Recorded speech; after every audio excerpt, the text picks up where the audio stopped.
آپ اپنے اپنے نظام پر قائم رہیے. ہم ہرگز نہیں کہتے آپ اس نظریے کو چھوڑ دیں جس نظریے سے آپ وابستہ ہیں، ہرگز مت چھوڑیے، آپ اسی نظریے پر قائم رہیے. آپ کے نظریے کو مبارکباد اور اس کو سلام، لیکن دوسرے کے لیے اتنی گنجائش ضرور رکھیے کہ وہاں آپ کفر کے، گمراہی کے اور بغض و عناد کے فتوے کم از کم تقسیم نہ کرتے ہو. اس کی ایک بہت چھوٹی سی مثال دے کر بات ختم کرتا ہوں. ہمارے بہت قریب کے بزرگوں میں دیوبندی علماء میں ایک عالم گزرے ہیں، حضرت مولانا احمد علی لاہوری رحمۃ اللہ علیہ. ان کے ایک دوست تھے حضرت مولانا داؤد غزنوی رحمۃ اللہ علیہ. یہاں مسلک اہل حدیث کے دوست اگر بیٹھے ہوں تو وہ ذرا توجہ سے سنیں میری بات کو، براہ راست مخاطب کر رہا ہوں. اگر کوئی مسلک اہل حدیث کا فرد بیٹھا ہے تو وہ غور سے سنیں.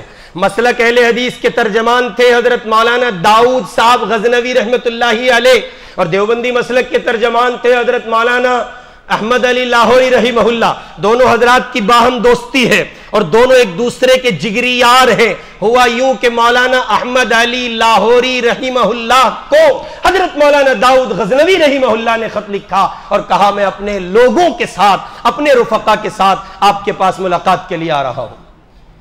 ادھر حضرت مولانا کو خط ملا تو انہوں نے ان کا استقبال کیا اور اپنے لوگوں سے کہا، توجہ کرنا، اپنے لوگوں سے کہا جو مولانا احمد علی کے مرید تھے، شاگرد تھے، متوسل تھے، معتقد تھے، مقتدی تھے، ان کے چھوٹے تھے، ان سب سے کہا اور فرمایا کہ آج مسلک اہل حدیث کے ایک بڑے عالم حضرت مولانا داؤد غزنوی دامت برکاتہم تشریف لا رہے ہیں، لہذا ہم سب لوگ ان کے اکرام میں، اعزاز میں، ان کی رفاقت میں، محبت میں، ان کے خیال میں اور ان کو چھوٹا پن محسوس نہ ہو، آج ہم سارے لوگ آمین بالجہر کریں گے، قرات خلف الامام بھی کریں گے، رفع یدین بھی کریں گے تاکہ ان کو کسی طرح سے کوئی بات محسوس نہ ہو.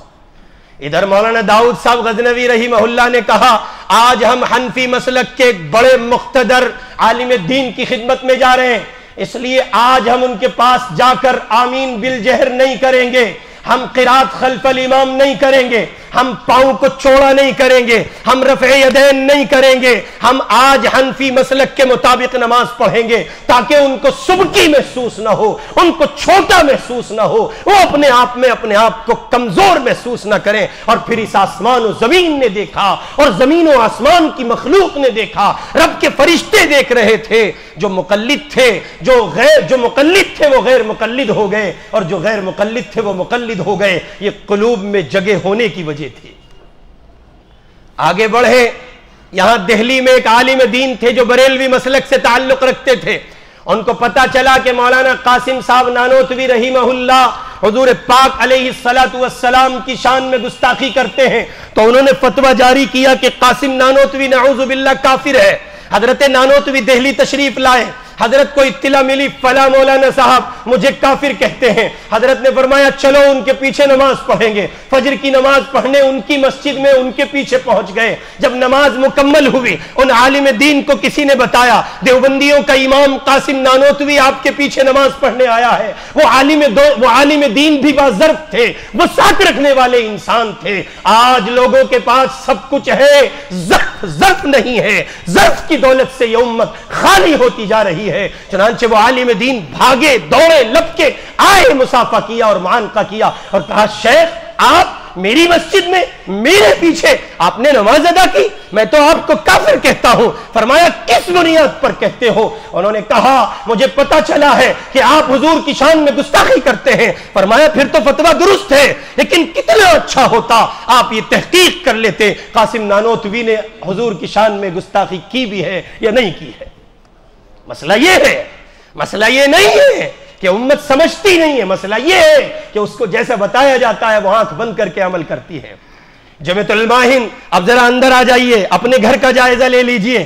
آپ تو جماعتوں کو نہیں گھسنے دیتے ہیں، یہ مرکز کی آ گئی تو بھگاؤ، یہ شورا کی آ گئی تو بھگاؤ، یہ جمعیت الف والے ہیں، یہ جمعیت میم والے ہیں، ان کا ہمارے سے کیا کام، یہ پرسنل لا بورڈ والے ہیں. اور سنو حضرت جیو، تمہاری تہجدیں، نمازیں، روزے، زکوٰۃ اور یہ سب کچھ کوئی کام نہیں آئے گا اگر ایک مسلمان کے لیے تمہارے قلب میں جگہ نہیں ہے. لعنت ہو تمہاری زندگی پر، تم کسی مسلمان کے لیے اپنے قلب میں عناد رکھتے ہو، بغض رکھتے ہو اور پھر محمد کے دین کو اس طرح سے پیش کرتے ہو کہ تم اس کے عالم بردار ہو. اس میں آپ بھی ہیں اور میں بھی ہوں، جو کرتا ہے وہ اس کام میں شامل ہے. اللہ میری آپ کی سب کی حفاظت فرما دے۔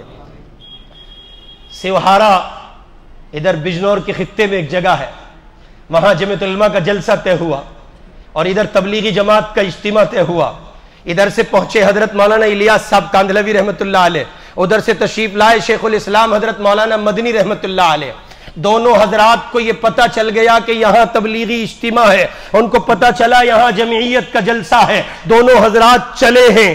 کتنا چلے؟ وہ اپنے مقام سے چلے، یہ اپنے مقام سے چلے، اور دونوں کا ٹکراؤ بیچ میں ایک جگہ ہوا۔ اس حال میں چلے کہ حضرت مدنی نے کہا وہاں مولانا الیاس صاحب آئے ہوئے ہیں، چلو سب مل کے ان کو سنیں گے۔ ادھر مولانا الیاس نے کہا ادھر شیخ الاسلام آئے ہوئے ہیں، چلو سب مل کے ان کو سنیں گے۔ اور یوں یہ وسعت اور ظرف و ضمیر والے اللہ کے بندے ایک سائبان کے نیچے جمع ہوئے، شیخ الاسلام کی گفتگو ہوئی اور حضرت مولانا رحمت اللہ علیہ کی تشکیل اور ان کی دعا ہوئی۔ اس نوع کی گنجائش پیدا کیجئے، اور آپ کے ماں باپ، آپ کے ابا، یہ ہماری نوجوان نسل تو تقریباً پاک ہو چکی ہے اس سے، بڑے دیوبندی سے، بریلوی سے، اہل حدیث سے، جماعت اسلامی سے، تمہارے جو پورک ہیں، بڈھے، مجھے لوگ کہتے ہیں بعد میں بہت سخت بولتا ہے، سخت نہیں بولتا ہوں، ان کو بول رہا ہوں جو کرتے ہیں یہ کام، باقی سب سر پر بیٹھے ہیں، جو تمہارے اڑیل سڑیل مزاج بوڑھے ہیں، جن کے دماغ میں الو نے انڈے دے دیے، وہ ابھی بھی مسلک کی اس چہار دیواری سے نکلنے کو تیار نہیں ہے۔ ان کو پیچھے چھوڑ کر اور مسلک کی اس دیوار کو گرا کر آگے بڑھو۔ اگر جینا چاہتے ہو تو اتحاد قائم کرو، اور اگر آپس میں انتشار و اختلاف رہا تو وہی ہوگا جو ہو رہا ہے۔ زیادہ تو ہو سکتا ہے، کم نہیں ہو سکتا۔ فرد قائم ربط ملت سے ہے، تنہا کچھ نہیں، موج دریا میں ہے اور بیرون دریا کچھ نہیں۔ اللہ ہمیں عمل کی توفیق عطا کرے۔ وآخر دعوانا ان الحمد للہ رب العالمین۔